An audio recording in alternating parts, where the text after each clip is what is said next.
back here now. So I'm going to use a very simple stitch marker. You can use a scrap of yarn if you like, or anything else that's just going to stay in there. That's just going to be popped in and moved around as we go.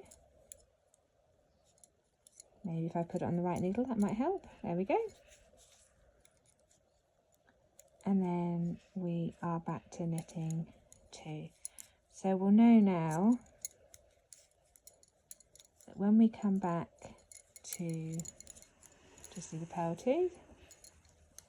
Sorry, it's very tricky going through watching what you're doing through the camera.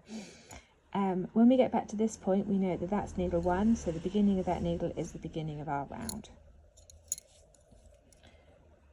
Okay, so purl 2, knit 2, and I'll just do a demonstration of going round onto the next needle. So here we're purling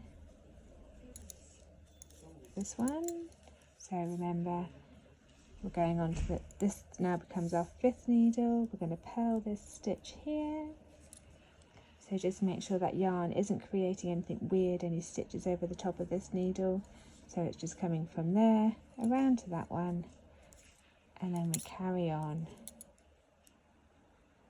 knitting around, knit 2,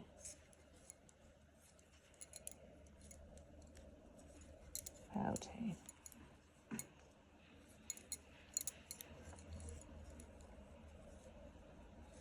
Okay, so the pattern will tell you how many rounds of this rib to do. I can't remember off the top of my head, so I'm going to go and have a look. So I will leave you here, and I will see you shortly.